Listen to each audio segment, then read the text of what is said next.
સમાચારોની શરૂઆત કરીએ વિસ્તારથી તો જે ભણકારા 3 મહિના પહેલા બિહારની રાજનીતિમાં વાગી રહ્યા હતા તે જ થયું. નીતિશ કુમારે ભાજપ સાથે ગઠબંધન તોડ્યું અને રાજકારણ શરૂ થયું. બિહારમાં 5 વર્ષ પછી ફરી નીતિશ કુમારની પાર્ટી જેડીયુ અને બીજેપી વચ્ચે ગઠબંધન તૂટી ગયું છે. મુખ્યમંત્રી આવાસ પર જેડીયુના સાંસદો અને ધારાસભ્યોની મીટિંગમાં આ જાહેરાત કરવામાં આવી છે. જેડીયુની મીટિંગમાં નીતિશ કુમારે કહ્યું કે ભાજપ હંમેશા અમને નબળી કરવાનો પ્રયત્ન કરતી હતી. ભાજપે મને ઘણી વાર અપમાનિત કર્યો. भैया ये मुख्यमंत्री किसी के नहीं रहे. इनमें से ही कईयों को धोखा देकर अपनी अपनी कुर्सी बचाने के चक्कर में उन्हीं के सर पर पैर रखकर ये आगे बढ़े. बिहार को एक फ्रेश मैंडेट ले जाना चाहिए. राष्ट्रपति शासन बिहार में लागू होना चाहिए. 20 का चुनाव नरेंद्र मोदी की अगुवाई में जीते थे कि नहीं जीते थे? किसके कंधों पर जीत हुई थी? जब मोदी जी ने बिहार में 5 चरण में सघन प्रचार किया तो जीत हुई. और आज आपने बिहार के मैंडेट का अपमान किया है. મહત્વનું છે કે બિહારમાં વિધાનસભાની કુલ 243 બેઠક છે. નીતિશ કુમાર હવે જેડીયુની 45, આરજેડીની 79, કોંગ્રેસની 19 બેઠક, લેફ્ટની 16 અને હમની 4 બેઠકો મેળવી નવી સરકાર બનાવી શકે છે. તો મહારાષ્ટ્રમાં નવી સરકાર બન્યાના 39 દિવસ રાહ જોયા બાદ મહારાષ્ટ્રને આજે આખરે નવા મંત્રીઓ મળી જ ગયા. એકનાથ શિંદેના મુખ્યમંત્રી બન્યાના 39 દિવસ બાદ મંગળવારે મહારાષ્ટ્ર કેબિનેટની રચના કરવામાં આવી હતી. કેબિનેટ વિસ્તરણમાં 50-50ની ફોર્મ્યુલા હતી. બંને પક્ષના 9 ધારાસભ્યોને મંત્રી બનાવવામાં આવ્યા. સૌથી પહેલા ભાજપના રાધાકૃષ્ણ વિખે પાટીલે મંત્રી તરીકેના શપથ લીધા. 70% નવા મંત્રીઓ કલંકિત પરંતુ કરોડપતિ છે. આમાં સૌથી વધુ સંપત્તિ મલબાર હિલ્સ સીટના બીજેપી ધારાસભ્ય મંગલ પ્રભાત લોઢા પાસે છે. સૌથી ઓછી એટલે કે 2 કરોડની સંપત્તિ પૈઠાણ બેઠકના ધારાસભ્ય સંદીપન ભુમરે પાસે છે. કેબિનેટમાં આવા 12 મંત્રીઓ છે જેમની સામે ફોજદારી કેસ નોંધાયેલા છે. આમાંથી કેટલાક પર ગંભીર કલમો પણ લગાવવામાં આવેલી છે. ચૂંટણી એફિડેવિટ અનુસાર મુખ્યમંત્રી શિંદે વિરુદ્ધ 18 અને નાયબ મુખ્યમંત્રી વિરુદ્ધ 4 ગુનાહિત કેસ નોંધાયેલા છે. શિંદે કેબિનેટમાં મુખ્યમંત્રી સૌથી ઓછું ભણેલા એટલે કે માત્ર 10મું પાસ જ છે અને ડેપ્યુટી સીએમ દેવેન્દ્ર ફડણવીસ સ્નાતક થયા છે. કર્ણાટકમાં ફરી એક વખત નેતૃત્વ પરિવર્તનની અટકળો તેજ થઈ ગઈ છે. રાજ્યમાં ચાલી રહેલા વિવાદોને કારણે હાઈકમાન્ડ પ્રદેશ નેતૃત્વથી નારાજ છે. ભારતીય જનતા પાર્ટી કર્ણાટકમાં 2023ની ચૂંટણી પહેલા સરકારમાં નેતૃત્વ પરિવર્તન પર વિચારી શકે છે. સંભાવના છે કે 15 ઓગસ્ટ બાદ ભાજપ મુખ્યમંત્રી બસવરાજ બોમ્મઈની જગ્યાએ અન્ય કોઈને મુખ્યમંત્રી બનાવી શકે છે. એવી અટકળો લગાવવામાં આવી રહી છે કે ભાજપ હાઈકમાન્ડ કર્ણાટક રાજ્ય ભાજપના અધ્યક્ષ નલિન કુમાર કતિલથી નારાજ છે. કારણ કે કતિલ પોતાના ગૃહ જિલ્લા દક્ષિણ કન્નડમાં અનેક વિવાદોને મેનેજ કરવામાં નિષ્ફળ રહ્યા છે. હાલમાં જ અહીં સાંપ્રદાયિક તણાવથી વિવાદ ઊભો થયો હતો ત્યારે એમએલએ સુરેશ ગૌડાએ એવા સંકેત આપ્યા કે જલ્દી રાજ્યમાં નેતૃત્વ પરિવર્તન થઈ શકે છે. જો પાર્ટી તરફથી એવો નિર્ણય લેવામાં આવશે તો તેનું સ્વાગત કરવામાં આવશે. કેન્દ્રીય મંત્રી અમિત શાહના પ્રવાસ બાદ અટકળો વધુ તેજ થઈ ગઈ. યેદિયુરપ્પાને હટાવી બોમ્મઈને મુખ્યમંત્રી બનાવવામાં આવ્યા હતા ત્યારે ફરી એકવાર સત્તા પરિવર્તન થશે કે કેમ તેના પર સૌ કોઈની નજર મંડરાયેલી છે. વિધાનસભાની ચૂંટણીઓ પહેલા ઉત્તરાખંડ અને ગુજરાત જેવા રાજ્યોમાં નેતૃત્વ પરિવર્તન થયું છે. તો રાજ્યની સાથે સાથે દેશભરમાં પણ વરસાદી માહોલ જામ્યો છે. ત્યારે યુપીમાં અનેક ગામ પૂરથી પ્રભાવિત છે જ્યારે મહારાષ્ટ્રમાં વરસાદનું ઓરેન્જ એલર્ટ આપવામાં આવ્યું છે. દેશભરમાં મેઘરાજા ક્યાંક મહેર તો ક્યાંક કહેર વરસાવી રહ્યા છે. ઉત્તર પ્રદેશના 3 જિલ્લાના 6 ગામ પૂરથી પ્રભાવિત થયા છે. 24 કલાકમાં રાજ્યના 10 જિલ્લામાં 25 મિલીમીટર કે તેથી વધુ વરસાદ નોંધાયો છે. ભારે વરસાદને કારણે ગંગા, શારદા અને ઘાઘરા નદીઓ ભયજનક સપાટીથી ઉપર વહી રહી છે. તો બીજી બાજુ મહારાષ્ટ્રમાં પણ વરસાદની આગાહી કરાઈ છે. મુંબઈમાં મુશળધાર વરસાદ થયો છે અને હજુ પણ નવી મુંબઈ, પાલઘર, રાયગઢમાં વરસાદનું ઓરેન્જ એલર્ટ આપવામાં આવ્યું છે. અહીં ભારે વરસાદને કારણે રસ્તા પર પાણી ભરાઈ ગયા. મરીન ડ્રાઈવ ખાતે હાઈ ટાઈડની સ્થિતિ છે અને આઈએમડી દ્વારા માછીમારોને દરિયો ન ખેડવાની ચેતવણી અપાઈ છે. તો ઉત્તરાખંડના પિથોરાગઢ જિલ્લાના ધારચુલામાં ભારે ભૂસ્ખલન થતાં ટનકપુર પિથોરાગઢનો હાઈવે બંધ થઈ ગયો હતો જેને 33 કલાકની જહેમત બાદ આખરે ખુલ્લો કરવામાં આવ્યો. જોકે ભૂસ્ખલનમાં અનેક પશુઓના મોત નીપજ્યા. આમ ક્યાંક વરસાદ તાંડવ મચાવી રહ્યો છે તો ક્યાંક હજુ પણ સારા વરસાદની રાહ જોવાઈ રહી છે. રાજ્યમાં ફરી એકવાર વરસાદે બેટિંગ શરૂ થઈ ગઈ છે અને રાજ્યના અનેક જિલ્લામાં વરસાદ નોંધાયો અને હજુ 3 દિવસ વરસાદની આગાહી કરવામાં આવી છે. ઉત્તર ગુજરાત કે જ્યાં સામાન્ય રીતે ઓછો વરસાદ પડે છે અને પાણીની તંગી રહે છે, ત્યાં હવામાન વિભાગની આગાહી મુજબ વરસાદ વરસી રહ્યો છે. પાટણના હાજીપુર, રૂણી, કમીવાડા, રાજપુર સહિતના ગામડાઓમાં ગાજવીજ સાથે ધોધમાર વરસાદ વરસ્યો, તો મહેસાણાના વિજાપુરમાં વરસાદને કારણે અનેક વિસ્તારોમાં પાણી ભરાયા. સાબરકાંઠામાં પણ વરસાદી માહોલ જામ્યો. કચ્છના ગાંધીધામમાં ફરી વરસાદી માહોલ જામ્યો છે, તો ભાવનગરના વલ્લભીપુરના ગામડાઓમાં છેલ્લા 4 દિવસથી ધોધમાર વરસાદ વરસી રહ્યો છે, જેના કારણે કાળુબાર નદીમાં પૂર આવતા પાણી રસ્તા પર ફરી વળ્યા, જેના કારણે અમદાવાદ ભાવનગર હાઈવે પરનો વાહન વ્યવહાર ખોરવાઈ ગયો હતો. બીજી બાજુ છોટા ઉદેપુરમાં ઓરસંગ નદી બે કાંઠે વહેતા ચેકડેમ ઓવરફ્લો થયા છે. દાહોદ જિલ્લામાં વરસાદ વરસતા લીમડીની માછણ નદીમાં નવા નીર આવ્યા, તો અરવલ્લીના મોડાસા સહિતના વિસ્તારોમાં મેઘરાજાએ ધમાકેદાર બેટિંગ કરી. બોટાદમાં પણ ધોધમાર વરસાદને કારણે ડેમના દરવાજા ખોલાતા અનેક ગામડાઓને એલર્ટ કરાયા છે. રાજ્યમાં આગામી 3 દિવસ મુશળધાર વરસાદની આગાહી કરાઈ છે, જેમાં સૌરાષ્ટ્ર, કચ્છ અને ઉત્તર ગુજરાતમાં ભારે વરસાદની આગાહી છે. રાજ્યમાં મચ્છરજન્ય અને પાણીજન્ય રોગચાળો વધી ગયો છે અને તેમાં પણ હવે ગુલિયન બારી સિન્ડ્રોમે એન્ટ્રી કરી છે. રાજ્યમાં પાણીજન્ય અને મચ્છરજન્ય રોગચાળો વકરી રહ્યો છે. રાજકોટમાં ડેન્ગ્યુ, મલેરિયા, ઝાડા ઉલટી, શરદી અને તાવના કેસ વધ્યા છે. તેવામાં જન્માષ્ટમીમાં યોજાતા લોકમેળાઓ રોગ ફેલાવાનું કેન્દ્ર બની શકે તેવા સમયે આરોગ્ય વિભાગના નાયબ આરોગ્ય અધિકારીએ નિવેદન આપ્યું કે લોકમેળામાં લોકોએ તકેદારી રાખવી પડશે અને સગર્ભા વડીલ બાળકો પર હાલનું વાતાવરણ જોખમી બની શકે છે. તો અમદાવાદમાં પણ કોરોના બાદ સ્વાઇન ફ્લૂનો કહેર વધ્યો છે. ઓગસ્ટના 8 દિવસમાં 100 કેસ નોંધાયા. 75થી વધુ દર્દીઓ હોસ્પિટલમાં દાખલ છે, જ્યારે 25થી વધુ દર્દીઓ હોમ આઇસોલેશનમાં છે. તો 16 સિવિલમાં 5 બાળકોમાંથી 1 બાળકની હાલત ઓક્સિજન પર છે. બનાસકાંઠામાં પાલનપુરમાં સ્વાઇન ફ્લૂથી વધુ એકનું મોત થયું છે. સ્વાઇન ફ્લૂની સાથે ડેન્ગ્યુ, મલેરિયા, ટાઇફોઇડના કેસમાં પણ વધારો થયો છે. રોગચાળા વચ્ચે રાજ્યમાં ગુલિયન બારી સિન્ડ્રોમના કેસ આવતા ફફડાટ ફેલાયો છે. પાલનપુરમાં 16 વર્ષીય કિશોરી GBSથી ગ્રસ્ત થતા તેના હાથ, પગ અને મગજે અચાનક કામ કરવાનું બંધ કરી દીધું. ગુજરાતમાં લંપીનું તાંડવ સતત વધી રહ્યું છે. કચ્છ અને સૌરાષ્ટ્રમાં કહેર મચાવતો લંપી પાટણમાં પણ ચિંતા લાવ્યો છે. કચ્છમાં લંપીએ એવો કહેર મચાવ્યો છે કે પશુઓના મૃતદેહના ઢગલા જોવા મળી રહ્યા છે.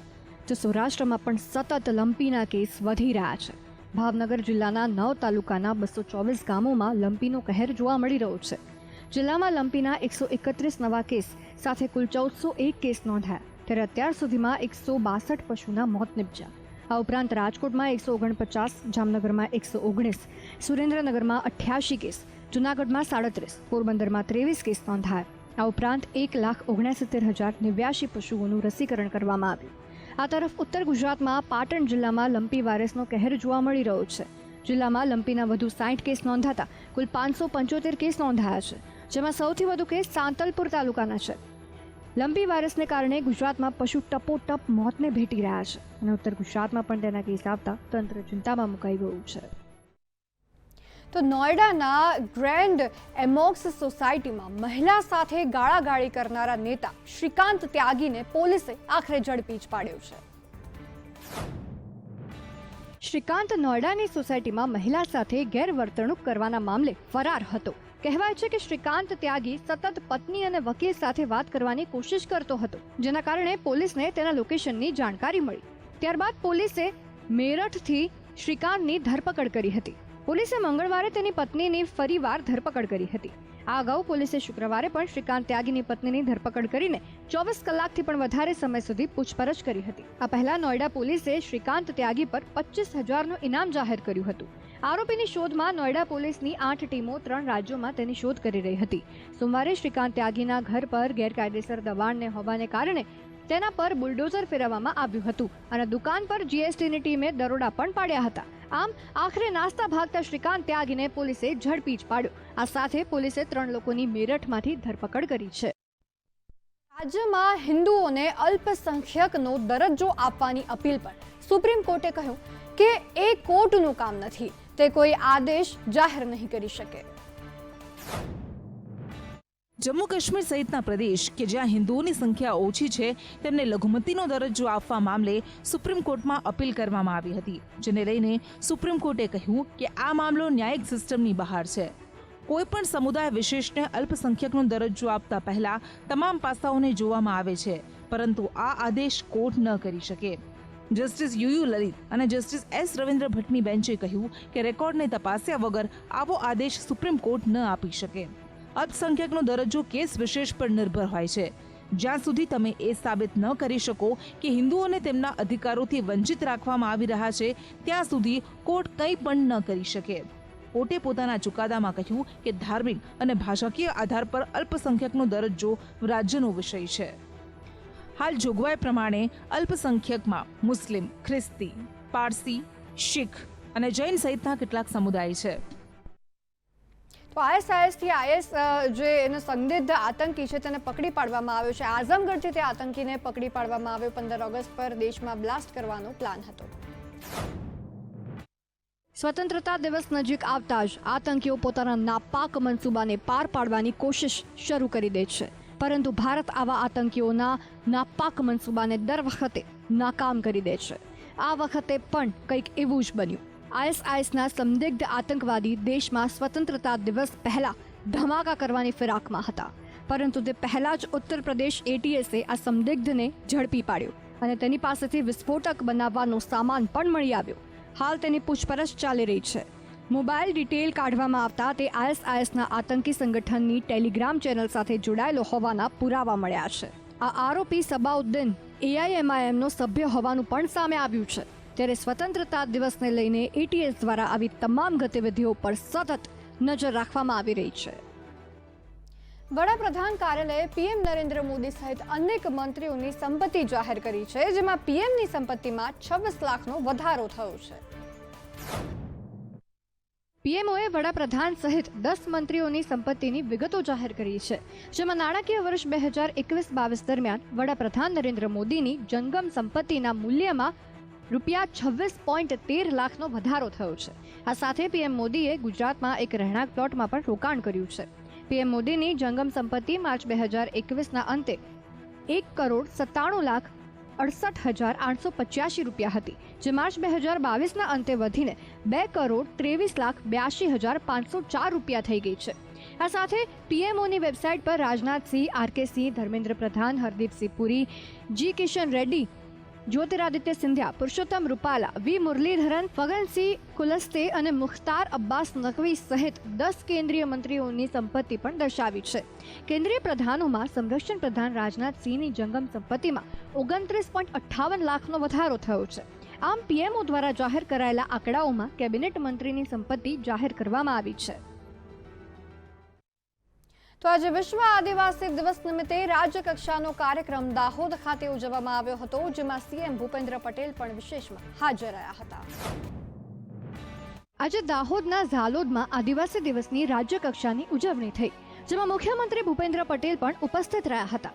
તેમણે અહીં ₹1,000 કરોડના ખાતમુહૂર્ત અને લોકાર્પણ કર્યા અને વન અધિકાર અધિનિયમ અંતર્ગત 11,000 અધિકાર પત્રોનું વિતરણ કર્યું.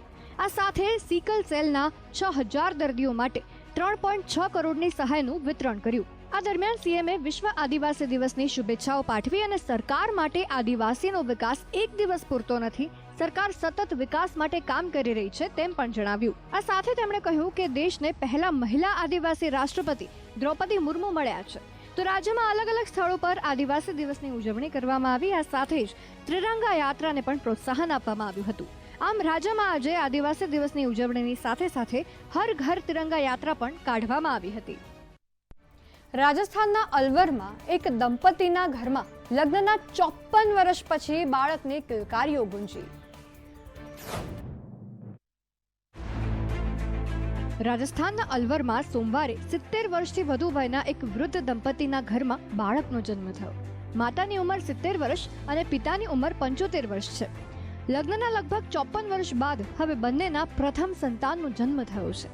ડોક્ટરનો દાવો છે કે રાજસ્થાનમાં આ એકમાત્ર એવો કિસ્સો છે કે આટલી ઉંમરની મહિલાએ પુત્રને જન્મ આપ્યો હોય. જો કે આઈવીએફ ટેકનોલોજીથી દેશ અને દુનિયામાં ઘણા વૃદ્ધ યુગલો 70-80 વર્ષની ઉંમરે પણ માતા પિતા બની ગયા છે. ઝુંઝુનાના નુહાનિયા ગામના ભૂતપૂર્વ સૈનિક ગોપીચંદને બાંગ્લાદેશ યુદ્ધમાં પગમાં ગોળી વાગી હતી. બંનેને સંતાન ન હતું. ગોપીચંદનું કહેવું છે કે તેઓ સમજી શકતા નથી કે પ્રથમ બાળકની ખુશી કેવી રીતે વ્યક્ત કરવી. ગોપીચંદ કહે છે કે હવે તેઓ પણ દુનિયામાં દરેકની સમાન બની ગયા છે. હવે કુળ પણ આગળ વધી શકશે. તો ચંદ્રાવતીની આંખોમાંથી વારંવાર ખુશીના આંસુ નીકળે છે. ઉલ્લેખનીય છે કે દેશભરમાં આ ઉંમરે બાળકોના જન્મના થોડા જ કિસ્સાઓ છે. ચેસ ઓલિમ્પિયાડમાં દેશનો દબદબો રહ્યો છે. ભારતની બી ટીમે ઓપન સેક્શનમાં બ્રોન્ઝ મેડલ જીત્યો છે. ચેન્નઈમાં ચાલી રહેલી 44મી ચેસ ઓલિમ્પિયાડમાં ભારતની બી ટીમે ઓપન સેક્શનમાં બ્રોન્ઝ મેડલ જીત્યો છે. પ્રજ્ઞાનંદ, ગુકેશ, નિહાલ, રાવના અને અધિમાન જેવી ટીમોની બનેલી ઇન્ડિયા બી ટીમે બ્રોન્ઝ મેડલ જીત્યો છે. ચેસ ઓલિમ્પિયાડમાં ભારતનો બીજો બ્રોન્ઝ મેડલ છે. આ પહેલા 2014ની સાલમાં ભારત બ્રોન્ઝ મેડલ જીત્યું હતું. તાનિયા સચદેવની આગેવાની હેઠળની ભારતની મહિલા ટીમને અમેરિકા સામે 1-3થી હારનો સામનો કરવો પડ્યો હતો. તો ટુર્નામેન્ટમાં 14મો સીડ ધરાવતી ઉઝબેકિસ્તાનની ટીમે મેન્સ વિભાગમાં ગોલ્ડ મેડલ જીત્યો છે. તમિલનાડુના મામલ્લાપુરમમાં યોજાયેલા 44મા ચેસ ઓલિમ્પિયાડનો અંત 11મા અને આખરી રાઉન્ડ બાદ મંગળવારે મોડી રાત્રે થશે. તે પછી સમાપન સમારંભ યોજાશે. ભારતમાં આ ટુર્નામેન્ટનું આયોજન સૌ પ્રથમ વખત થયું છે. ઓપન અને વિમેન્સ વિભાગમાં રેકોર્ડ સંખ્યામાં ટીમોએ ભાગ લીધો હતો. તમિલનાડુના મુખ્યપ્રધાન M.K. સ્ટાલિન સમાપન સમારોહની અધ્યક્ષતા કરશે. ભૂતપૂર્વ વર્લ્ડ ચેમ્પિયન વિશ્વનાથન આનંદ આ કાર્યક્રમમાં હાજરી આપશે. ક્રિકેટ ટીમના ભૂતપૂર્વ કેપ્ટન અને ચેન્નઈ સુપર કિંગ્સના સ્ટાર મહેન્દ્રસિંહ ધોની પણ આ કાર્યક્રમમાં હાજર રહેશે. તો ભારત મ્યાનમાર બોર્ડર ઉપર ઉગ્રવાદીઓ અને આસામ રાઇફલ્સના જવાનો વચ્ચે ગોળીબાર થયો, જેમાં આસામ રાઇફલ્સનો એક જવાન ઘાયલ થયો. ભારતમાં હવે ચાઇનીઝ કંપનીઓ પર સકંજો કસવા અને દેશમાં સ્થાનિક કંપનીઓને પ્રોત્સાહન અને બજારમાં મોકળાશ મળી રહે તે માટે મોદી સરકાર એક નવી નીતિ લાગુ કરવા જઈ રહી છે. અહેવાલ અનુસાર કેન્દ્ર સરકાર ₹12,000થી સસ્તા ચાઇનીઝ સ્માર્ટફોન ભારતમાં વેચવા પર પ્રતિબંધ મૂકી શકે છે. ચાઇનીઝ કંપનીઓ કથિત ટેક્સ ચોરીના આરોપોસર ભારત સરકારની નજરમાં છે. દેશમાં કારોબાર કરતી ચાઇનીઝ કંપનીઓ શાઓમી, ઓપ્પો અને વિવોએ રોયલ્ટી અને અન્ય નામ મની લોન્ડરિંગ કર્યાના આરોપ લાગ્યા છે. સરકારે અગાઉ હુવેઈ અને જીટીઈ ટેલિકોમ ઇક્વિપમેન્ટ પર પ્રતિબંધ મૂક્યો હતો. ચાઇનીઝ કંપનીઓ તરફથી મળતી તીવ્ર સ્પર્ધાના કારણે અનેક ભારતીય કંપનીઓને અસ્તિત્વ ટકાવવું ભારે પડી રહ્યું છે. તેથી હવે સ્માર્ટફોન માર્કેટમાં મેક ઇન ઇન્ડિયાને પ્રોત્સાહન આપવા ₹12,000થી સસ્તા ચાઇનીઝ ફોન પર પ્રતિબંધ મૂકી શકાય તેવી શક્યતા છે. કેન્દ્ર સરકાર જો આ નવી પોલિસી લાગુ કરશે તો પણ એપલ અને સેમસંગને કોઈ અસર થશે નહીં, કારણ કે તેમના ફોનની કિંમત આ નિર્ધારિત બજેટ કરતાં વધારે છે. સમાચારોમાં આગળ વાત કરીએ તો દક્ષિણ કોરિયામાં વરસાદથી સ્થિતિ ભયાનક બની ગઈ છે. અત્યાર સુધી 7 લોકોના મોત નિપજ્યા છે. દક્ષિણ કોરિયામાં ભારે વરસાદના કારણે લોકોનું જીવન મુશ્કેલ બની ગયું છે. રાજધાની સિયોલના ગંગનમ જિલ્લામાં એટલો ભારે વરસાદ વરસ્યો કે ત્યાંના રસ્તાઓ પર નદીઓ વહેવા લાગી. ભારે વરસાદમાં હજારો વાહનો ડૂબી ગયા. જાહેર પરિવહન સેવાને પણ ભારે નુકસાન થયું. આ ઘટનામાં અત્યાર સુધીમાં 7 લોકોના મોત થઈ ગયા છે, જ્યારે 6 લોકો ગુમ થયાનું સામે આવ્યું છે. વરસાદ એટલો ભયાનક હતો કે ઘણા બધા હાઈવે બંધ કરવાની ફરજ પડી. ઘણા સબવેની અંદર પણ પાણી ઘૂસતા જોવા મળ્યા. જોકે મેટ્રો રેલે આજે મોટાભાગના સબવેમાં કામ કરવાનું શરૂ કર્યું હતું, પરંતુ સુરક્ષા માટે અત્યાર સુધીમાં લગભગ 80 રસ્તાઓ અને નદીઓના કિનારા સાથેના ડઝનેક પાર્ક બંધ રાખવામાં આવ્યા છે. સતત 2 દિવસથી મુશળધાર વરસાદ ચાલુ છે. લગભગ 800 જેટલી બિલ્ડિંગ તેમાં ક્ષતિગ્રસ્ત થઈ છે. 400થી વધુ લોકોએ સ્થળાંતર કરવાની ફરજ પડી હતી, તો લોકો પોતાના ઘરના બેઝમેન્ટમાં ફસાઈ ગયા હતા. વધતા તાપમાન અને જળવાયુ પરિવર્તનના કારણે જીવસૃષ્ટિ પર માઠી અસરો પડી રહી છે, જેને લઈને ફ્લોરિડામાં વૈજ્ઞાનિકો પણ પરેશાન થઈ ગયા છે. ફ્લોરિડામાં ચિંતા થાય તેવી ઘટના ઘટી છે. વૈજ્ઞાનિકો પરેશાન થઈ ગયા છે. કારણ છે છેલ્લા 4 વર્ષથી આ વિસ્તારમાં ફક્ત માદા સમુદ્રી કાચબા જ જન્મી રહ્યા છે. વધતું તાપમાન અને જળવાયુ પરિવર્તન આનું મુખ્ય કારણ છે તેવું વૈજ્ઞાનિકોનું માનવું છે. જો આવી જ રીતે માદા બેબી સી ટર્ટલ જન્મતા રહ્યા તો તેમની પ્રજાતિ લુપ્ત થવાના આરે આવી જશે તેવી ચિંતા પણ વૈજ્ઞાનિકો વ્યક્ત કરી રહ્યા છે. વૈજ્ઞાનિકોને લાગે છે કે જળવાયુ પરિવર્તન અને વધતા તાપમાનના કારણે ઈંડામાં લિંગ પરિવર્તન થઈ જાય છે. કુદરતી રીતે જોવા જઈએ તો નર અને માદા એકબીજા માટે બનાવવામાં આવ્યા છે અને બંને હોય તો જ પ્રજાતિને આગળ લઈ જઈ શકાય છે. પરંતુ અહીંયા માદા કાચબાના જન્મવાથી પ્રજાતિ લુપ્ત થાય તેવી સ્થિતિ બની ગઈ છે. મહત્વનું છે કે કાચબાની કેટલીક પ્રજાતિઓ લિંગ પક્ષપાતી હોય છે. છેલ્લા 7 વર્ષથી સ્ટડી કરી રહેલા વૈજ્ઞાનિકના મત અનુસાર સમુદ્રી કાચબા 31 ડિગ્રી કરતાં વધારે ગરમ રેતમાં જો ઈંડા મૂકે તો અંદરથી માદા કાચબાનો જન્મ થતો હોય છે. અમેરિકાએ યુક્રેનને $1 અબજ સૈન્ય સહાય મોકલવાની જાહેરાત કરી છે, જેના કારણે યુદ્ધ કોઈ નિર્ણાયક લડાઈમાં આવે તેવી શક્યતાઓ છે. અમેરિકાના રાષ્ટ્રપતિ જો બાઇડનના વહીવટી તંત્રે સોમવારે યુક્રેનને વધુ $1 અબજની લશ્કરી સહાયની જાહેરાત કરી છે. યુએસ રક્ષા મંત્રાલય તરફથી યુક્રેનની સશસ્ત્ર દળોને સીધા રોકેટ, દારૂગોળો અને અન્ય શસ્ત્રોનો તો સૌથી મોટો પુરવઠો આપવામાં આવશે. અમેરિકી સહાયની જાહેરાત એવા સમયે કરવામાં આવી છે જ્યારે વિશ્લેષકોએ ચેતવણી આપી છે કે રશિયા યુક્રેનની જવાબી કાર્યવાહીને રોકવા માટે તેના સૈનિકો અને શસ્ત્રોને યુક્રેનના દક્ષિણ બંદર શહેરમાં ખસેડી રહ્યું છે. યુએસ દ્વારા જાહેર કરવામાં આવેલી નવી સહાયમાં high mobility artillery rocket system HIMARS, હજારો આર્ટિલરી શેલ્સ, મોર્ટાર સિસ્ટમ્સ વગેરે હથિયારોનો સમાવેશ થાય છે. લશ્કરી કમાન્ડરો અને અન્ય યુએસ અધિકારીઓ કહે છે કે યુક્રેનમાં ચાલી રહેલી લડાઈમાં રશિયાને વધુ જમીન કબજે કરવાથી રોકવા માટે હાઇમાર્સ અને આર્ટિલરી સિસ્ટમ ચાવીરૂપ છે. નોંધપાત્ર છે કે નવી સહાય સાથે યુક્રેનમાં રશિયન હુમલા પછી યુએસ દ્વારા આપવામાં આવતી સહાય વધીને $9 અબજ વધુની થઈ ગઈ છે. અમેરિકાના પૂર્વ રાષ્ટ્રપતિની મુશ્કેલીઓ વધી છે. ડોનાલ્ડ ટ્રમ્પને ત્યાં FBIએ દરોડા પાડ્યા છે. અમેરિકાના પૂર્વ રાષ્ટ્રપતિ ડોનાલ્ડ ટ્રમ્પે દાવો કર્યો છે કે ફ્લોરિડા સહિત તેમના ઘર માર-એ-લાગો પર FBI એજન્ટો દ્વારા છાપેમારી કરવામાં આવી છે. ટ્રમ્પે જણાવ્યું છે કે આ મારા વિરુદ્ધ ષડયંત્ર છે. ટ્રમ્પે સોશિયલ મીડિયા દ્વારા જણાવ્યું કે આપણા રાષ્ટ્ર માટે આ કાળો દિવસ છે, કારણ કે મારા ઘરે ઘેરાબંધી, છાપેમારી કરવામાં આવી. ટ્રમ્પે લેફ્ટ ડેમોક્રેટ્સ પર આરોપ લગાવતા કહ્યું કે તેઓ નથી ચાહતા કે હું 2024માં રાષ્ટ્રપતિ પદ માટે દાવેદારી કરું. આ છાપેમારી ગેરકાનૂની છે. મળતા અહેવાલો અનુસાર હજુ સુધી FBI તરફથી કોઈ સત્તાવાર નિવેદન આપવામાં નથી આવ્યું, પરંતુ ટ્રમ્પ શંકાના દાયરામાં છે. મહત્વનું છે કે 2020ની ચૂંટણીમાં હાર બાદ ટ્રમ્પ ઓછામાં ઓછા 15 જેટલા સરકારી દસ્તાવેજોના બોક્સ પોતાની સાથે ફ્લોરિડા લઈ ગયા હતા. ન્યાય વિભાગ ખાસ કરીને આ રેકોર્ડ બોક્સની ગુપ્ત માહિતી શોધી રહ્યું છે અને તેની તપાસ કરી રહ્યું છે. આ સિવાય જોર્જિયામાં 2020ના ઇલેક્શનના પરિણામોને પલટવાના પ્રયાસોની પણ તપાસ ચાલી રહી છે. આ સિવાય ન્યૂયોર્કમાં ટ્રમ્પની બિઝનેસ ગતિવિધિઓની પણ તપાસ કરવામાં આવી રહી છે. બ્રિટિશ PM પદની રેસમાં ઋષિ સુનક પાછળ દેખાઈ રહ્યા છે. તેવામાં સુનક PM બને તે માટે ભારતવંશી લોકો હવન કરાવી રહ્યા છે.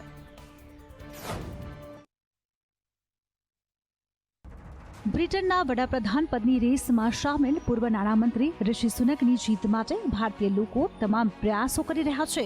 બ્રિટનમાં વસતા તમામ NRI સુનકની તરફેણમાં પ્રચાર કરી રહ્યા છે. ઋષિ સુનકની જીત માટે હવન પણ કરવામાં આવી રહ્યા છે. તેમનું માનવું છે કે સુનક બ્રિટનને આર્થિક સંકટમાંથી બહાર કાઢી શકે છે અને એટલા માટે જ તેઓ તેમના જીત માટે પ્રાર્થના કરી રહ્યા છે. બ્રિટનમાં વસતા NRIનું કહેવું છે કે સુનક ભારતીય છે, તેથી અમે હવન અને પ્રાર્થના નથી કરી રહ્યા, પરંતુ તે એક સક્ષમ ઉમેદવાર છે, તેથી અમે તેમની જીતની શુભેચ્છા તેમને પાઠવીએ છીએ. બ્રિટનમાં લગભગ 1.5 મિલિયન ભારતીયો રહે છે.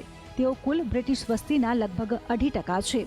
તેઓ યુકેના GDPમાં 6% યોગદાન આપે છે. એક અહેવાલ અનુસાર ગયા વર્ષે યુકેમાં ભારતીય કંપનીઓની સંખ્યા 805 હતી, જે 2022માં વધીને 900 થઈ ગઈ છે. તેમની આવક £54.4 બિલિયન છે, જે 2021માં £50.8 બિલિયન થી વધુ છે.